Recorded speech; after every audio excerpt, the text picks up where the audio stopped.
Bom, nós estamos recebendo o deputado federal Alexandre Frota, do PSDB, que foi eleito daquela leva de gente que estava junto com o Bolsonaro. Inclusive o Frota estava sempre com o Bolsonaro. Me lembro que eu fazia o programa lá, o Agora é com o Datena, e o Frota estava acompanhando sempre o Bolsonaro. Depois acabou brigando com o presidente da República, como muitos acabaram discutindo com o presidente da República e foram seguir o seu caminho.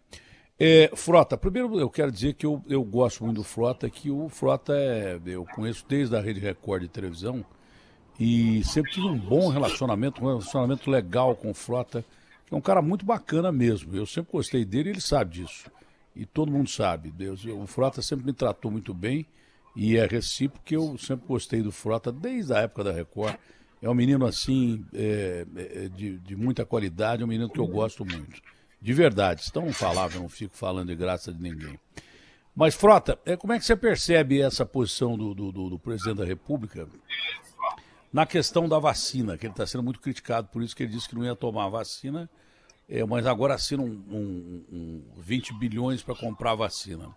E diz que tem que ser voluntária, enquanto o Supremo está decidindo se vai ser voluntário ou não, se vai ser obrigatório ou não. Não é? Bom dia, é um prazer falar com você, grandão. É um baita prazer, faz tempo que eu não te via. Bom dia. Prazerão falar com você. Bom dia, Datena. Bom dia, Datena. Bom dia, Garrafa, Agostinho. Muito obrigado aí pelo convite, pelo espaço. Realmente, Datena, a gente vem vivendo aí um momento muito sério, né? Uma crise sem precedentes, uma crise sanitária, né? Que envolve todos os segmentos da nossa sociedade. A gente precisa ter muita atenção, muita calma com o que vem acontecendo.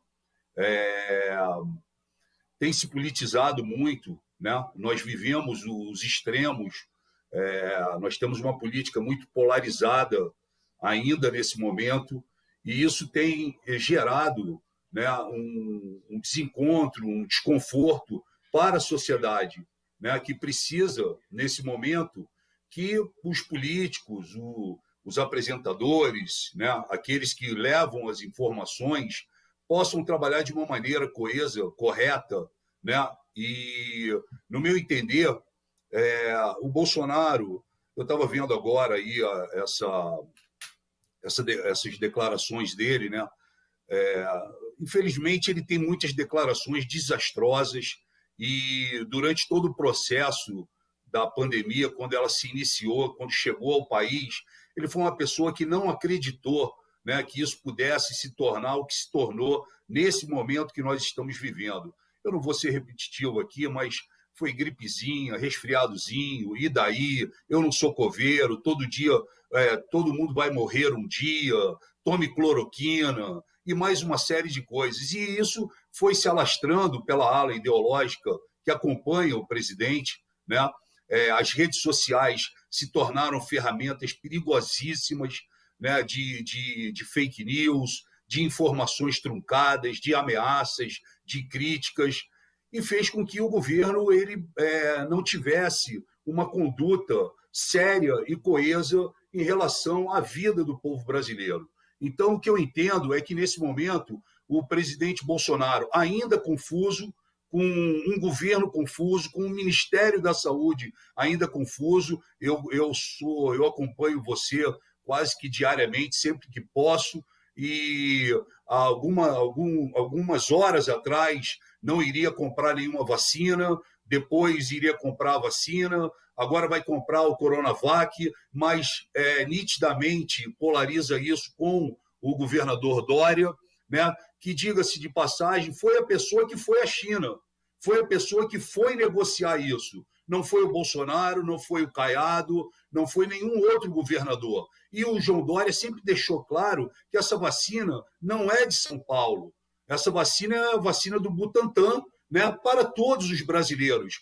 E lembra você, sem me estender nessa resposta, lembra você que durante 45 dias o governo do estado de São Paulo tentou negociar incansavelmente com o governo federal, né? E foi hostilizado, criticado pelo Ministério, pelo ministro, enfim. E agora chegam, né, começa a se chegar a uma conclusão que o que tem de concreto realmente é a Coronavac, mas eu espero que seja a Coronavac, que sejam todas as vacinas. Eu acho que a saúde, eu acho que o que está acontecendo no momento, Datena, não pode ter partido, não pode ter direita, não pode ter esquerda, não pode ter centro. A gente precisa salvar vidas. Meus amigos seus foram embora precocemente, sabe? Então é uma doença que você não sabe como tratá-la, como você vai se salvar, o que horas pode acontecer. Eu tive, minha esposa teve, minha filha teve, e para a gente foi angustiante. Eu fiquei assintomático, fiquei 14 dias em casa, mas foi angustiante, porque eu ia dormir e não sabia se no dia seguinte eu iria acordar, tendo que ser levado para um hospital, para ser entubado, né? Então é muito difícil o que a gente vem vivendo. E o país está, nesse momento, atravessando um caos, né? Com toda essa desigualdade que nós temos, com pessoas que realmente... Porque é muito fácil para uma parte da sociedade também, Datena, falar, fica em casa, né? A gente tem que usar máscara, álcool em gel, essas coisas, mas fica em casa. Mas aquela pessoa que ela precisa, ela vive, ela precisa sair de casa para trazer a sobrevivência para os seus filhos, para a sua esposa. Então é um negócio muito complicado e que eu acho que os deputados, assim como eu, têm a responsabilidade de colocar a sua digital, né, em todos esses problemas, colocar a cara para bater, afinal nós somos pagos por vocês, para que a gente possa trabalhar e tentar encontrar uma solução.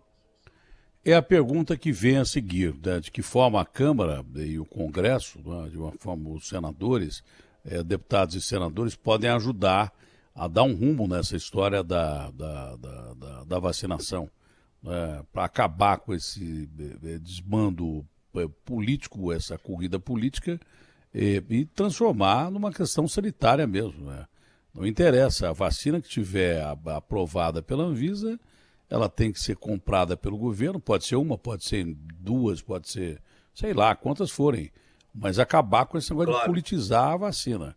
E o governador me falou agora aqui, respondeu oficialmente, que ele não vai mudar a data, independente do governo federal comprar ou não a Coronavac. Ele acabou de me afirmar aqui, está dizendo que não é uma corrida política, mas sim uma corrida pela vida. Acabou de me dizer agora. De que forma o Congresso pode ajudar nisso, deputados e senadores, o Frota?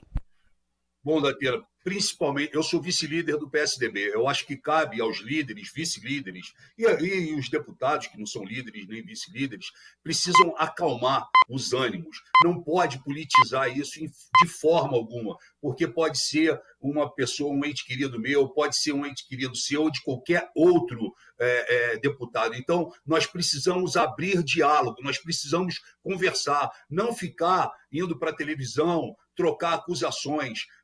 O João Dória, ele falou comigo, o governador Dória falou comigo também agora há pouco, e realmente está mantido o Plano São Paulo. Mas, independente disso, ele deseja que o governo faça essa compra e que distribua, comece a distribuir. Agora, cabe aos deputados trabalharem dentro dos seus gabinetes e no plenário e virtualmente também, com decisões e com projetos, como nós fizemos. Vou te falar um exemplo. Eu sou um dos autores da lei Aldir Blanc, que deu 3 bilhões à cultura. Sou um dos autores.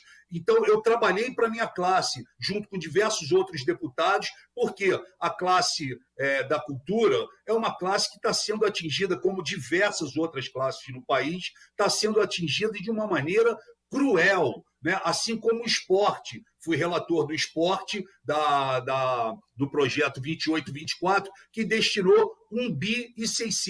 Por quê? Os patrocinadores foram embora, os apoiadores foram embora, não tem mais os campeonatos, não tem as premiações, não pode ter aglomeração, não pode levar público, não tem renda nos estádios, enfim, fora futebol, vôlei, né, e basquete, o atletismo, né, os outros esportes que você tão bem conhece, porque na sua vida você lá atrás foi, junto com o Luciano do Vale, uma das pessoas que abriu, né, o caminho para o esporte, seja ele não profissional, amador e profissional. A gente precisa defender essas classes. Então, eu, por exemplo, trabalhei incansavelmente na lei Aldir Blanc, na lei 2824 para o esporte, e tenho buscado formas o tempo todo de enviar projetos para a Câmara, tentando, de alguma forma, sanar, melhorar o caminho desse ou daquele brasileiro. Para mim, não importa quem é, não importa se o cara é da esquerda, se é da direita, está todo mundo, nesse momento, no mesmo barco. Somos todos iguais. Essa semana nós vimos aí, o Eduardo Galvão foi embora o Paulinho do Roupa Nova, foi embora uma série de pessoas que nós conhecíamos e foram embora de uma maneira precoce, fora a quantidade de brasileiros, né, que nós estamos vendo que estão morrendo, deixando suas famílias, seus filhos, que ainda não foram criados. Então, eu fico angustiado com isso que vem acontecendo e espero poder, todo dia, estar colaborando com o país, criando lei, projeto, incentivando, fazendo as campanhas Use Máscara, enfim, abrindo os diálogos. A gente tem que ter ações práticas para combater o Covid-19. Olha, parece que mesmo que não queiram, não tem como mais deixar de anunciar plano nacional de vacinação. E tem que ser rápido. Sim. Porque a Arábia Saudita agora anuncia, a Europa deve vacinar todo mundo até o final o final de dezembro, agora, nesse mês. Sim. Ainda. A Europa deve vacinar todo mundo. Os Estados Unidos já estão em vacinação emergencial.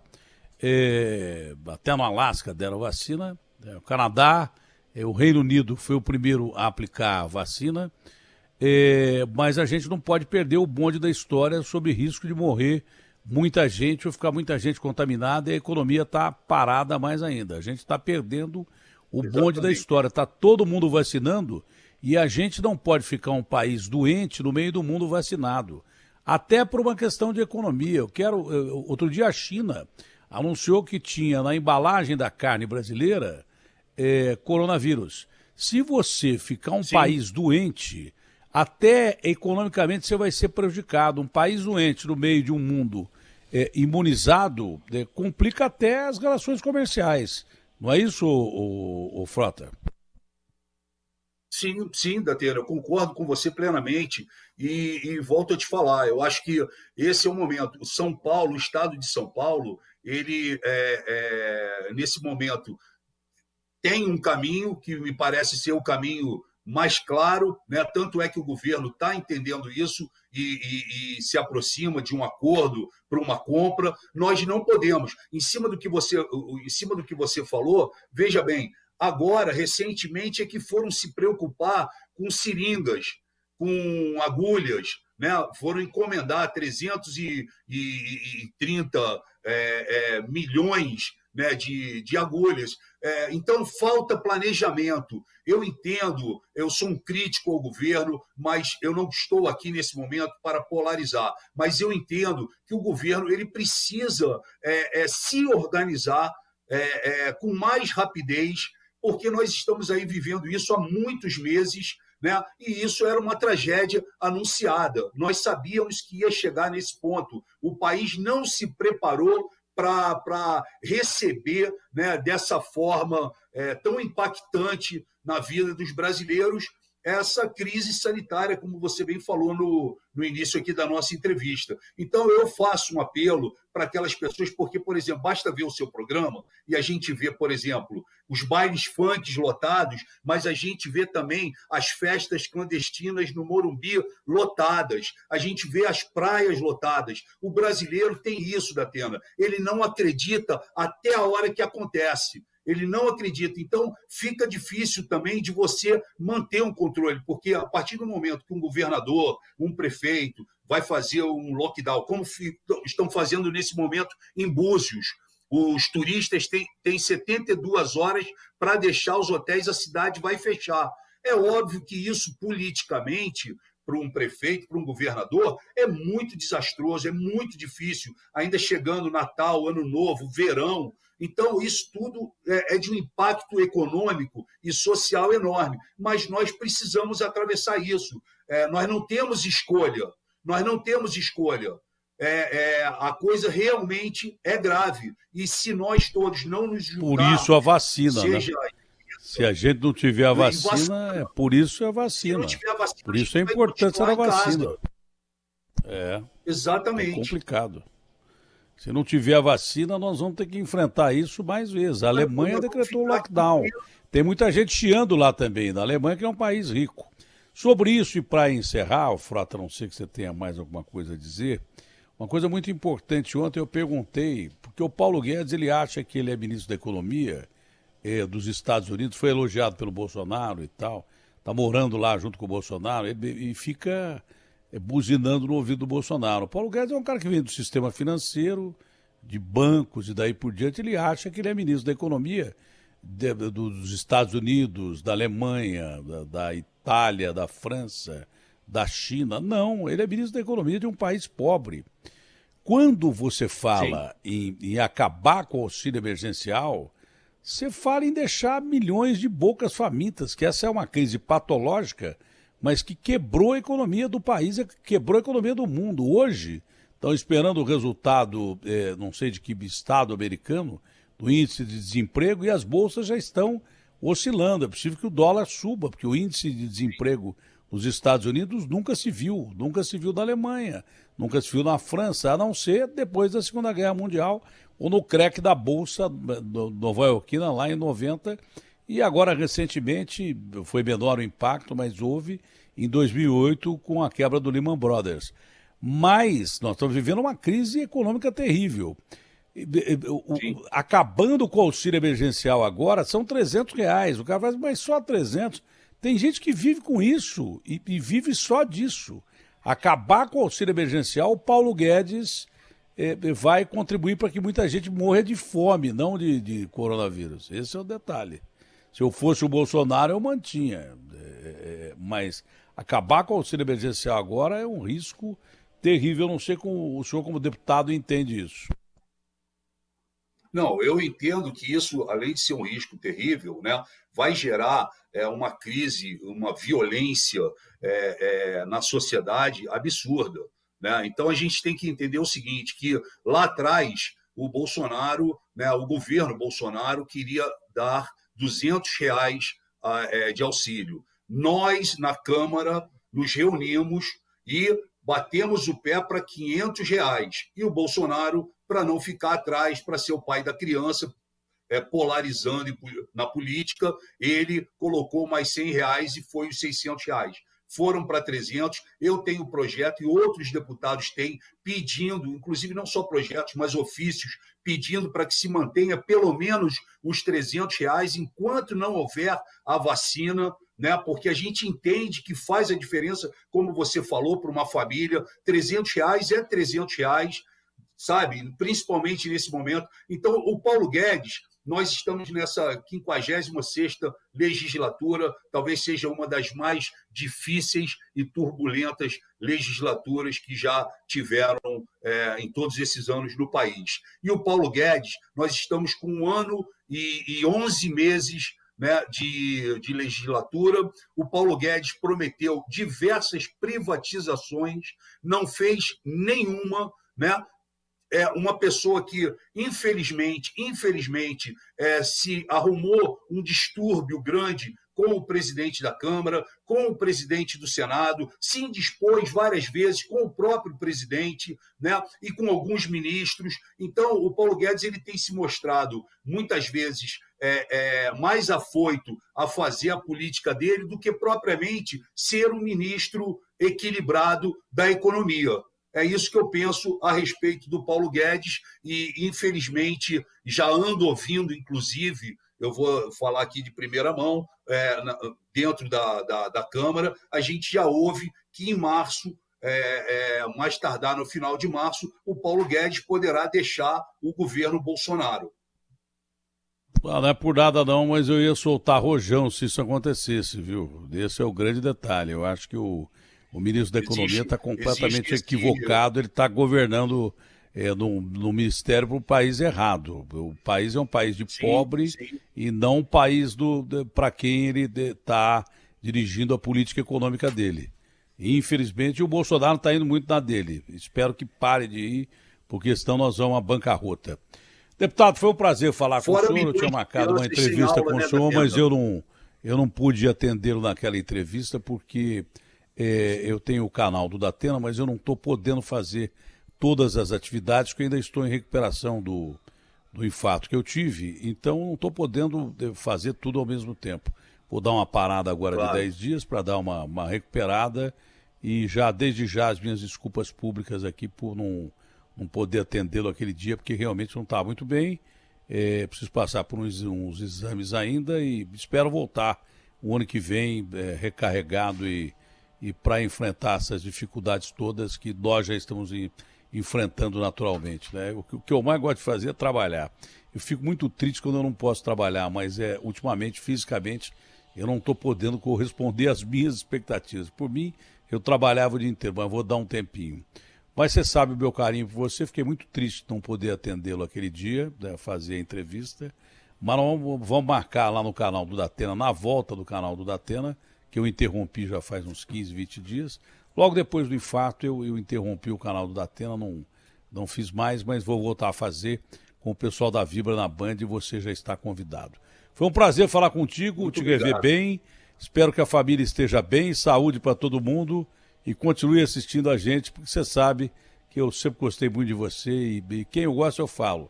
Aliás, quem eu não gosto eu também falo, mas sempre o Frota me tratou muito bem, sempre foi um cara muito legal comigo lá na Record, sempre foi um cara muito bacana, a gente tinha um relacionamento muito bom e eu gosto muito do Frota.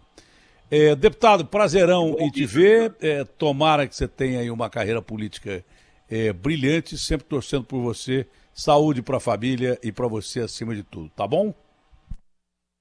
Eu quero te agradecer o espaço, quero pedir que Deus te dê muita saúde, que você continue sendo a voz do povo brasileiro, né, com todos os seus programas, seja na rádio, seja no YouTube, seja na TV Bandeirantes, que Deus te dê muita força, também para o seu público, principalmente, que nesse final de ano as pessoas tenham, de alguma forma, um conforto, saúde, paz, e conta comigo, você sabe que o meu gabinete lá está aberto para você, a hora que você quiser, o que você precisar, e eu espero, assim como você também, que eu possa continuar trabalhando, que é o que eu gosto de fazer. Muito obrigado pela oportunidade, um abraço para o Garrafa e para o Agostinho também, fiquem todos com Deus aí. Muito obrigado.